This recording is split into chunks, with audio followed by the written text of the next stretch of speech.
आप सभी भाई बहनों का आध्यात्मिक ज्ञानात्मक चैनल की संध्या बेला ज्ञान कक्षा में एक बार फिर स्वागत है। आज की चर्चा का विषय है संसार यानी दिखावा। देखिए, हमने संसार को आज पहली बार हो सकता है सफेद रंग से दर्शाया, क्योंकि संसारी स्थितियों को हम साधारणतः रंगीन रंग से दर्शाते हैं और दिखावा शब्द को भी अक्सर हम देखिए काले रंग से या रंगीन रंग से यानी कि तामसी या राजसी स्थितियों से ही दर्शाते हैं, क्योंकि संसार यानी दिखावा ये एक विशेष स्तर पर ज्ञान का प्रतीक बन चुका है। यानी कि ये आपको हमें पहले ही ज्ञान दे रहा है कि ये संसार यानी दिखावा, ये दिखावे का संसार पहले ही आपको हमें बोध करवा रहा है।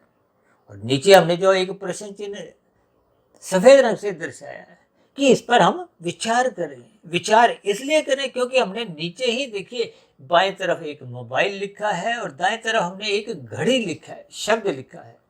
देखिए, ये दोनों ही स्थितियां राजसी हैं, संसारी हैं, या यूं कहो कि इसमें विषय भोगों की स्थितियां ही निहित हैं। लेकिन आज की चित्र में हमने देखी कहीं भी कोई तामसी स्थिति नहीं दर्शाई। यानी कि इन सभी स्थितियों का किसी अन्य मनुष्य को कोई पीड़ा नहीं होती, दुख नहीं होता।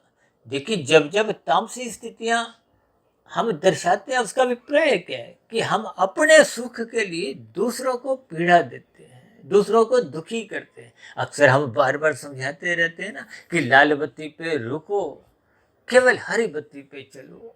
लाल बत्ती पे भागने से जिनकी हरी बत्ती होती है उनकी आप हरी बत्ती को खाते हो, उनको दुखी करते हो, उनको एक किसी भी प्रकार का एक रुकावट डालते हो। देखिए, इन सभी स्थितियों को आपको में प्रकृति के 3 गुणों की रहस्यमय स्थितियों को समझना होता है। इसलिए तो भगवान श्री कृष्ण जी ने बार बार गीता में कहा है कि प्रकृति के 3 गुणों के जो गूढ़तम ज्ञान विज्ञान है, जिससे आपके हमारे देखिए 3 शरीर, स्थूल शरीर, सूक्ष्म शरीर और कारण शरीर बने।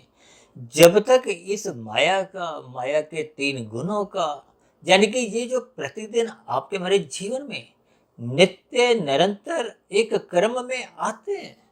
देखिए, शाम को सूर्य के ढलते ही तमोगुण के लगभग 8 घंटे आरंभ हो जाते हैं। वो अलग बात है, क्योंकि ये तीनों गुण नित्य हैं। तो फिर इसका अभिप्राय क्या है कि एक गुण प्रधान होता है, दूसरा गौण, तीसरा अति गौण। ठीक इसी तरह देखिए, शाम को सूर्य के ढलते ही तामसी स्थितियां होती हैं। तो तामसी स्थितियों का अभिप्राय ये तीनों ही स्थितियों में ये तमोगुण प्रधान स्थिति में रहता है। और 2 अलग अलग स्थितियों में भी देखिए प्रधान होने के बावजूद भी ये राजसी और सात्विक स्थितियों की कुछ ना कुछ एक स्थितियां रहती हैं। आज हमारा विषय नहीं है। देखिए, गीता में 13वां और 14वां अध्याय में इन सभी स्थितियों पर यानी कि प्रकृति के 3 गुणों की रहस्यमय स्थितियों का संक्षेप में एक बोध करवाया गया है, ताकि हम अपने जीवन में सत्वगुण का अधिक से अधिक संग करें। किस लिए? क्योंकि ये लाभदायक है, मुक्तिदायक है। ये सत्वगुण प्रकाशमयी है, जबकि रजोगुण, ये देखिए रजोगुण और तमोगुण दोनों ही बांधते हैं, बंधनदायक। शास्त्रों में ही इनको समझाया गया। हालांकि देखिए, तकनीकी रूप से तमोगुण की कोई वैसे निंदा नहीं है। देखिए, तमोगुण को अभिप्राय निंदक स्थितियों से भी लिया जाता है। इसी तो शास्त्र कहते हैं, तमोगुण की निंदा करो, रजोगुण की उपेक्षा करो और सतोगुण की प्रशंसा करो। इन सभी स्थितियों के अर्थ भावार्थ आपको अलग अलग स्थितियों में विशेष स्तर पर समझने होते हैं। हालांकि आज हमने देखिए संसार यानी दिखावा शब्द को सफेद रंग से दर्शाया, क्योंकि ये आपको हमें एक ज्ञान का एक बोध करवा रहा है कि संसार में रहते हुए, देखिए संसार में रहते हुए आपको हमें एक विशेष स्तर पर डूबने से बचना होता है। ये डूबना क्या है? देखिए, जब आप संसारी रसगुल्लों में अधिक रुचि लेते हो, अमर्यादित विषय भोगों को भोगने लगते हो, ये जो 24/7 विषय भोगों की स्थितियां हैं, सातों दिन 24 घंटे, ये फिर देर से देर मनुष्य को प्रमाद में गिराते हुए तमोगुण में गिरा देती है। ये तमोगुण में गिरना ही एक अधोगति की स्थितियां, यानी कि पाप कर्मों का कर्मशय कब छलांगे लगाने लगता है, मनुष्य को इसका बोध नहीं होता। इसलिए इन सभी स्थितियों को ही आपको विज्ञान पूर्वक समझना होता है। और ये जो हमने बाएं हाथ में देखिए मोबाइल शब्द लिखा है और दाएं हाथ में घड़ी शब्द लिखा है, ये कुछ विशेष स्थितियों में इसके आपको में अर्थ भावार्थ समझने होंगे। देखिए मोबाइल सभी के हाथों में, लगभग शहरों में तो पहुंच ही चुका है और बहुत से गांवों में भी लगभग ये परिस्थितियों में आप और हम देखते हैं कि हमारे आपके हाथों में ये मोबाइल पकड़ा ही होता है। मोबाइल का अभिप्राय देखिए, उस मोबाइल में विभिन्न प्रकार की स्थितियां तो दर्शाई होती हैं और साथ में देखिए समय का बोध कराने के लिए वो उसमें निरंतर एक घड़ी बनी होती है। लेकिन वर्तमान समय में पिछले कुछ वर्षों से देखिए हाथ में एक घड़ी पहनने का भी एक प्रचलन सा हो गया है और अक्सर ऐसी घड़ियां देखिए बहुत ही महंगे स्तर पर, यानी कि मूल्यवान होती हैं। जबकि दोनों ही स्थितियों में देखिए उस घड़ी का समय चाहे मोबाइल में दिखाए चाहे उस घड़ी में दर्शाए, दोनों स्थितियों में कोई अंतर नहीं होता। हालांकि भारत में तो देखिए लगभग 30-32 वर्ष पहले जब इस मोबाइल का अभी आगमन नहीं हुआ था, तो लगभग प्रत्येक मनुष्य अपने हाथ में इस घड़ी को अनिवार्य स्तर पे ही लगभग पहनते थे और वो एक आपके हमारी एक आवश्यकता भी थी, ताकि आपके हमारी दिनचर्या एक व्यवस्थित बनी रहे। हम समय पे अपना उठना बैठना, खाना पीना, चलना फिरना, जो भी देखिए दिनचर्या की एक स्थितियां होती हैं, वो आपका हमारा एक समय का सदुपयोग हो पाता है। आपके हमारी एक दिनचर्या व्यवस्थित बनी रहती है, समाज में एक सहयोग की स्थितियां या यूं को एक अनुशासन की स्थितियां बनी रहती हैं।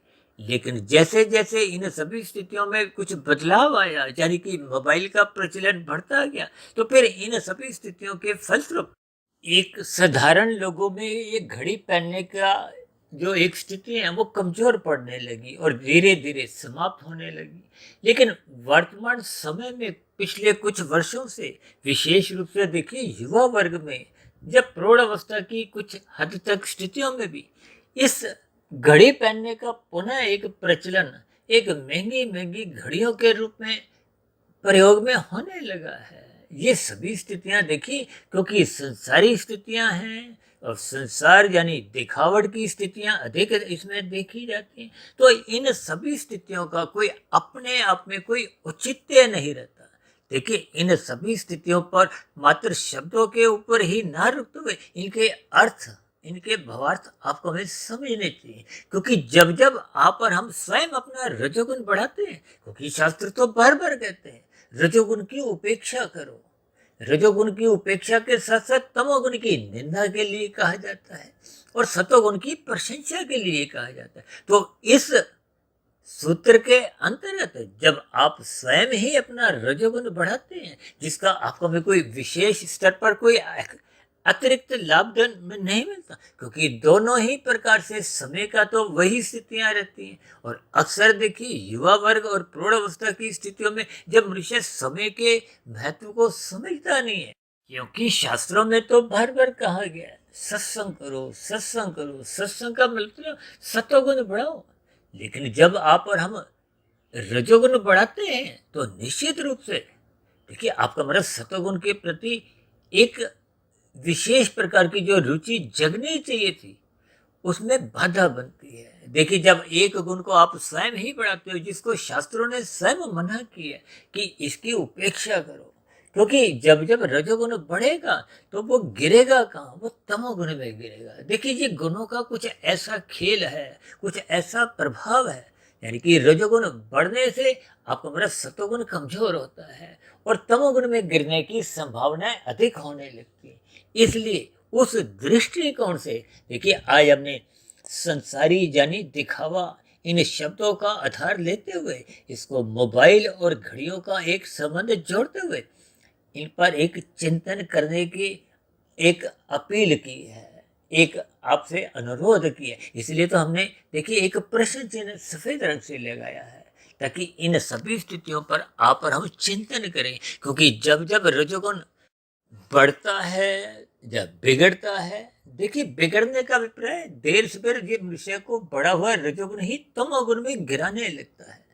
और बढ़ा हुआ रजोगुण सतोगुण में जाने से रोकता है। सतोगुण में जाने रोकने का मतलब क्या है कि आपके भरे जो एक सात्विक स्थिति बननी चाहिए।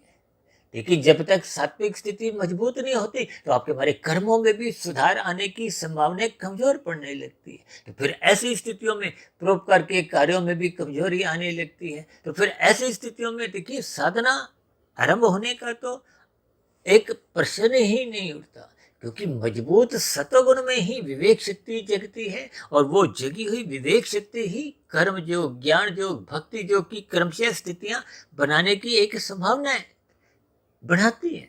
और यदि आप और हम स्वयं ही रजोगुण का बिना किसी आधार के उस पर एक वृद्धि लाते हैं तो निश्चित रूप से आपका हमारा सतोगुण कमजोर होता है और तमोगुण में गिरने की संभावना बढ़ने लगती है। इन सभी स्थितियों को मद्देनजर ही आज हमने देखी ये संसारी यानी दिखावा को एक सफेद रंग से एक ज्ञान पूर्वक दर्शाया है, ताकि इन सभी स्थितियों को आपको हमें ज्ञान पूर्वक बात समझ में आ जाए और इन राजसी स्थितियों को बढ़ाने की बजाय हम सत्वगुण को अधिक अपने जीवन में अपनाएं, श्रद्धा पूर्वक सत्संग करें। ये श्रद्धा पूर्वक सत्संग करने से आपका हमारा रजोगुण एक मर्यादित बना रहता है, और जिसका रजोगुण मर्यादित रहता है उसका कभी भी तमोगुण में गिरने का प्रश्न ही नहीं उठता। हो सकता है आज की वीडियो की जो चर्चा है शब्दों के स्तर पर आपको हमें परेशान कर सकती है, लेकिन इनके जैसे जैसे अर्थ आप और हम समझोगे और जैसे जैसे इनके अर्थ आपके हमारे कारण शरीर में एक शुभ संस्कार बनाते हुए इनके भावार्थ समझाएंगे तो निश्चित रूप से ये वीडियो आपके हमारे जीवन में आध्यात्मिक उन्नति के दरवाजे खोलने में मददगार साबित होगी। तो ऐसी सभी सात्विक शुभ स्थितियां हम सभी भाई बहनों के जीवन में भी बने, क्योंकि सत्वगुण का संग आप और हम जितना अधिक करते हैं ये आपके हमारे जीवन में आध्यात्मिक उन्नति के दरवाजे खोलते हैं। इसलिए तो सत्वगुण का संग को ही सत्संग कहा जाता है, और सत्वगुण को एक मुक्तिदायक गुण शास्त्रों में ही बार बार समझाया गया, जबकि रजोगुण और तमोगुण ये दोनों गुण बंधनदायक बताए गए। भले ही रजोगुण को प्रत्यक्ष रूप से कहीं भी देखिए कोई एक निंदक स्थितियों से नहीं जोड़ा गया, लेकिन फिर भी क्योंकि ये तमोगुण का पड़ोसी है इसलिए आरंभ से ही रजोगुण की उपेक्षा यानी कि इसमें एक अमर्यादित उछल कूद करने से रोका गया है। यही ज्ञान उपदेश प्रभु श्री राम जी ने त्रेता युग में विभिन्न मर्यादाओं का पाठ पढ़ाया, और यही ज्ञान उपदेश धर्म से जोड़ते हुए आपको हमें अपने कर्तव्य पालन की स्थितियों से यानी कि सत्वगुण का अधिक से अधिक संग करने की स्थिति से जोड़ने का एक विशेष आह्वान किया है।